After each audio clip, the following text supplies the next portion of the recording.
Mesdames et Messieurs les membres du Conseil politique de l'ARENA, militantes, militants, Mesdames et Messieurs de la presse, très chers sympathisants, chers compatriotes.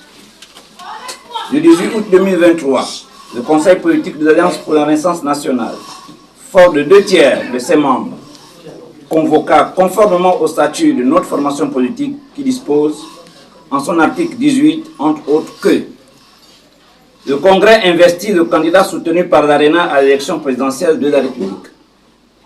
Le Congrès se réunit tous les 4 ans sur convocation du président du parti et peut être réuni en session extraordinaire à l'initiative soit du président du parti, soit de 2/3 des membres du Conseil politique.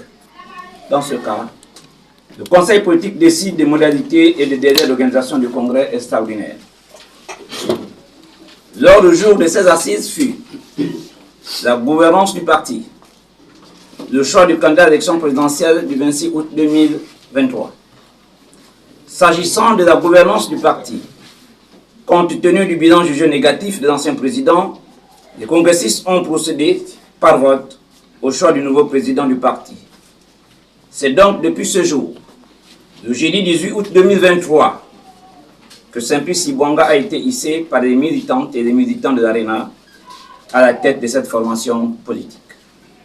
Je conduis donc le bateau ARENA par la souveraineté des militantes et des militants du parti. Quant au choix du candidat à soutenir l'élection présidentielle d'août 2023, compte tenu du nouveau corpus électoral de l'époque, la formule du bulletin unique a conduit les congressistes à ne pas pouvoir soutenir un candidat à la présidentielle du fait que le parti avait investi 2 candidats aux élections législatives.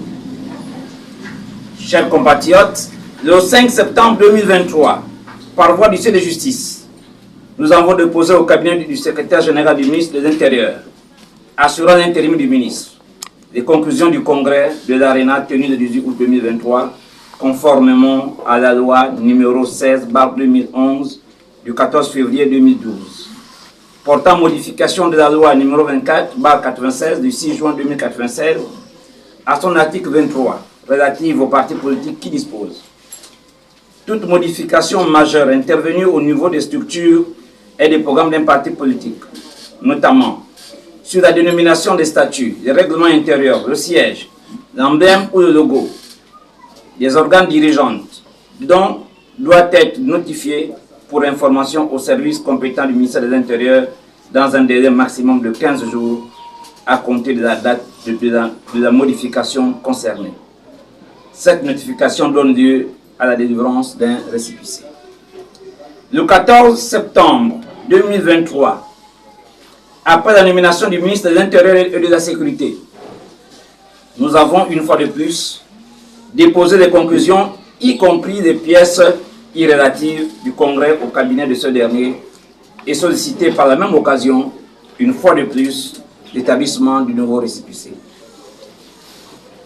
C'est 8 mois plus tard, dans une correspondance teintée de dédain, que le ministre de l'Intérieur et de la Sécurité, par la plume de son secrétaire général, nous répondra, faisant donc fi de la volonté des militantes et des militants de l'ARENA de mettre fin au pilotage à vue. Cette réponse a conforté une certaine imposture au plus haut niveau de notre parti. Aujourd'hui, il convient de chef de rappeler aux autorités du ministère de l'Intérieur et de la Sécurité que l'Alliance pour la Renaissance nationale n'est pas à l'actif d'une tierce personne, d'un groupe d'amis, encore moins d'une famille, comme nous le constatons depuis un certain temps.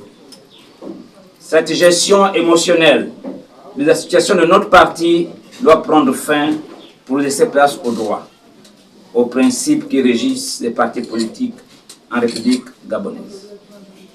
Chers compatriotes, ayons de la mesure aux différentes postures quand nous sommes en fonction. Aujourd'hui, c'est vous. Demain, ce sera quelqu'un d'autre. Et pourquoi pas nous? Le 15 juin 2023, alors tout puissant directeur de cabinet du distingué camarade, Sieur Syriac Mvorandjami, méprisa une frange de la classe politique gabonaise de l'opposition. Moins de 2 mois, l'histoire nous apprend qu'il fut emprisonné et là de mépriser à la tête du gouvernement de la transition. Comme me le rappelait un sage en Vengue village à Fonceville, dans la province du Haut-Ogooué, dans ma tendre enfance, le coq chante à 16 heures. Chers compatriotes, permettez que je vous partage le témoignage de Charles Deboudé, leader politique en Côte d'Ivoire. Moi, la vie m'a parlé. On n'est pas fort à vie. On n'est pas toujours fort. En prison à la DST, moi, Deboudé. Moi, j'ai entendu un passeport pendant 12 mois. Moi dont le petit coup de fil auparavant pouvait donner un passeport à quelqu'un en un jour. Dieu nous parle, la vie nous parle, moi la vie m'a parlé. Ce qui continue de se bomber la poitrine, le pouvoir de l'homme a un début et une fin. Il faut tendre la main. Le pouvoir de l'homme a un début et une fin. Le seul pouvoir infini, c'est le pouvoir de Dieu. C'est pour cela, quand tu as le pouvoir, il faut tendre la main à l'autre. Pour que le jour où ton pouvoir finit et que pour lui commence, il t'étende lui aussi la main. Je vous parle avec expérience. J'ai dormi nu dans une cellule de prison. J'ai fait des jours sans manger. On n'est pas fort à vie. Pour terminer cette question, je nous invite à méditer sur les lourdes postures du Bassirou Diomaye Faye et d'Ousmane Sonko à côté du pays de la Teranga, avant le 16 mars 2024 et après cette date. Chers compatriotes, le 30 août 2023, les forces de défense et de sécurité de notre pays, réunies au sein du comité de transition pour la restauration des institutions, CTRI, ont mis fin au régime Ali Bongo Ondimba qui, en 14 ans de règne, s'est illustré par une gestion chaotique de notre pays. Depuis cette prise du pouvoir par le CTI, plusieurs secteurs d'activité connaissent un véritable essor, notamment le secteur du BTP, avec la construction de plusieurs routes à travers le territoire, le secteur de l'économie, avec l'augmentation des recettes douanières et fiscales, la restitution des participations indues dans le groupe Sekagadis, la prise d'action dans AfriJet, dotant ainsi notre pays d'une compagnie aérienne. Le rachat de la compagnie pétrolière Assala, la publication de la liste des entreprises véreuses par la Task Force et la prise de l'arrêté numéro 12/24/MPE qui marque un signe fort sur la lutte contre la cherté de la vie. Cependant, s'agissant de la restitution des participations indues dans les entreprises et la Task Force, il est constaté une impression d'inachevé des mesures de restitution des participations indues, une impression d'essoufflement sur les dossiers de la Task Force. Quant à l'arrêté numéro 12/24/MEP, pris par le ministre de l'économie au sujet de la lutte contre la cherté de la vie, il est observé que certains produits de première nécessité, notamment le riz, le sucre et le sac de ciment, pour ne citer que ces trois, connaissent une augmentation vertigineuse. Le sac de riz de 12 kg vendu à 7 500 il y a quelques mois est désormais à 10 100 francs. Le paquet de sucre de 900 francs CFA est à 1500 francs CFA. Et le sac de ciment qui était désormais à 4500 est revenu à 5000 francs CFA chez certains commerçants véreux. Suite à ces constats déplorables avilissant le panier de la ménagère, le gouvernement est invité à mettre un accent particulier sur l'application sans faille et sans délai de l'arrêté numéro 12/24/MPE. Pour cela, il faut augmenter le nombre de contrôleurs sur le terrain. Et cela passe nécessairement par la dotation des postes budgétaires au ministère du Commerce et l'octroi du matériel roulant pour une intensification plus accrue des contrôles stricts et réguliers auprès des opérateurs économiques. Chers compatriotes, à la vie chère, un autre goulot d'étranglement s'ajoute, celui du chômage des jeunes. Les indicateurs économiques, notamment la Banque mondiale, nous apprend que son taux est de 37% dans notre pays. Par cupidité, le régime déchu avait décidé de geler pendant 10 ans les recrutements et des concours dans la fonction publique.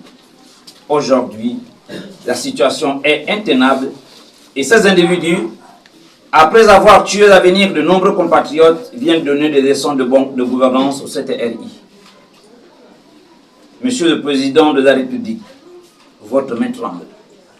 La place de ces individus est à la prison centrale de Libreville. Depuis la prise du pouvoir par le général de brigade Brice Clotaire Odeguingema, un accent particulier est mis pour donner la dignité à de nombreux compatriotes. Plusieurs postes budgétaires ont été attribués dans plusieurs secteurs d'activité. Nous citons quelques secteurs. Éducation, 1200 postes budgétaires. Santé, 1200 postes budgétaires. Communication, 500 postes budgétaires. Habitat, 300 postes budgétaires. Agriculture, 200 postes budgétaires. Et l'ouverture des concours ENA, EPCA, INGS, École du cadastre, École des eaux et forêts, pour ne citer que ces derniers. À ces efforts, nous suggérons que le projet Un jeune, un métier, initié par un groupe de compatriotes et géré par la mairie de Port-Gentil, soit rendu national. En effet, en séjour dans cette ville, il y a quelque temps, nous avons pris connaissance de ce projet qui consiste à faire former par les opérateurs économiques des jeunes Gabonais sans métier. À la fin de cette formation, ils seront soit embauchés par ces opérateurs, soit seront rendus autonomes.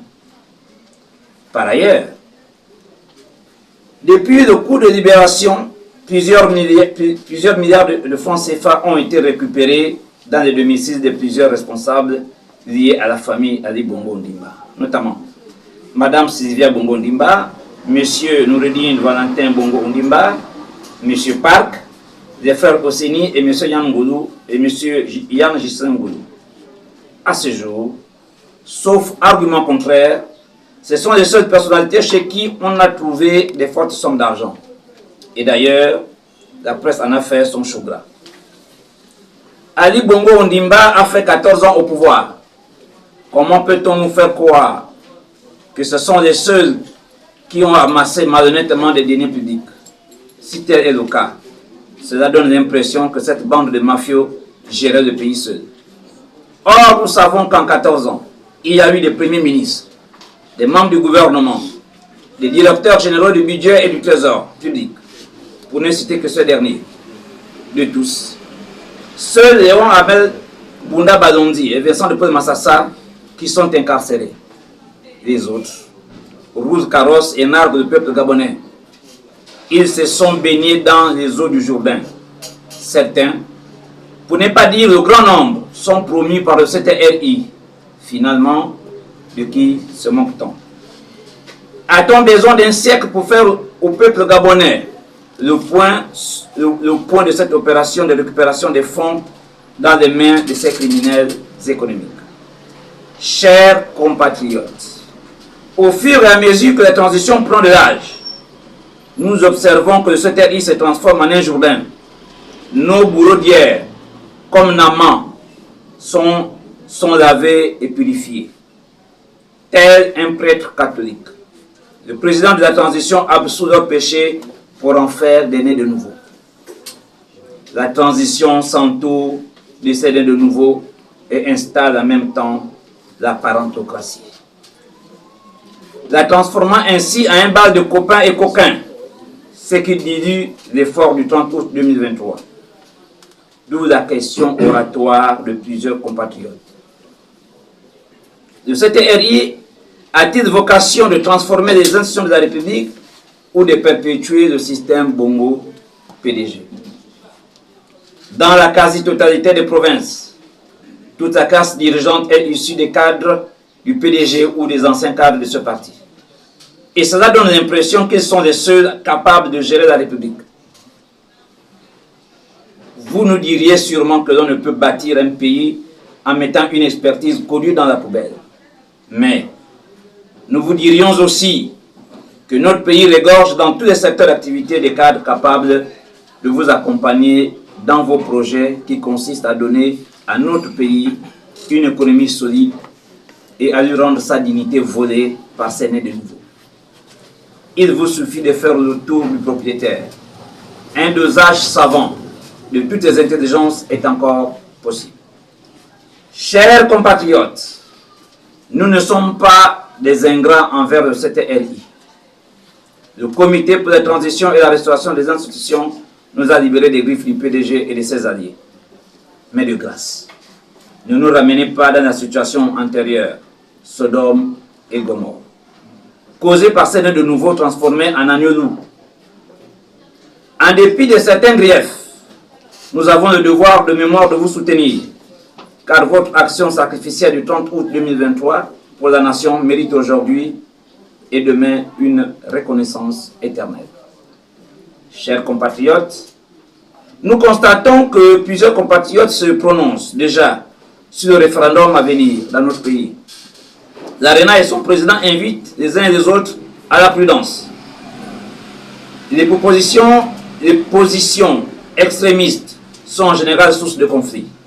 Sur ce sujet, la nouvelle constitution n'est pas encore rendue publique. Nous estimons que le oui sera oui et le non sera non lorsque nous la lirons.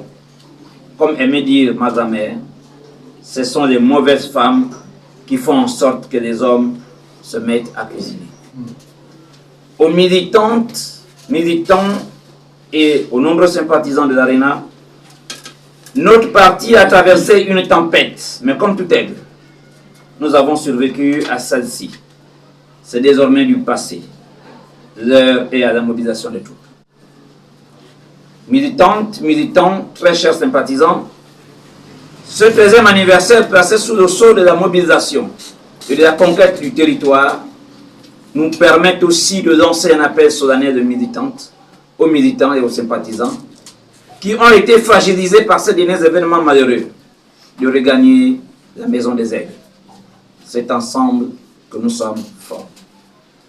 Mesdames et messieurs, les membres du Conseil politique, vous avez la lourde charge de parcourir les sentiers, les pistes et les routes pour vendre notre offre politique aux populations gabonaises. Pas un seul coin du Gabon sans la présence de l'aigle. Nous devons cesser de faire la politique spectacle et des réseaux sociaux pour faire place à l'action sur le terrain. Seul le terrain est notre gouvernail. À l'heure de grands ensembles, il nous faut nous organiser avec les compatriotes qui ont la même vision de notre chère patrie. Nous en avons besoin. 2025 sera pour tous. Personne ne nous empêchera d'aller à Canaan. C'est pourquoi le Conseil politique réuni en séance ordinaire a donné quitus au président de vous annoncer l'adhésion de notre parti politique à la plateforme politique Vision 2027. C'est pourquoi le Conseil politique réuni en séance ordinaire a donné quitus au président de vous annoncer l'adhésion de notre parti politique à la plateforme politique Vision 2025.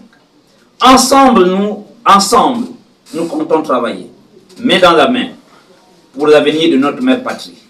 Nous savons que la tâche est ardue, mais nous sommes forgés au moule du travail bien fait. Ensemble, nous y arriverons. Je vous remercie.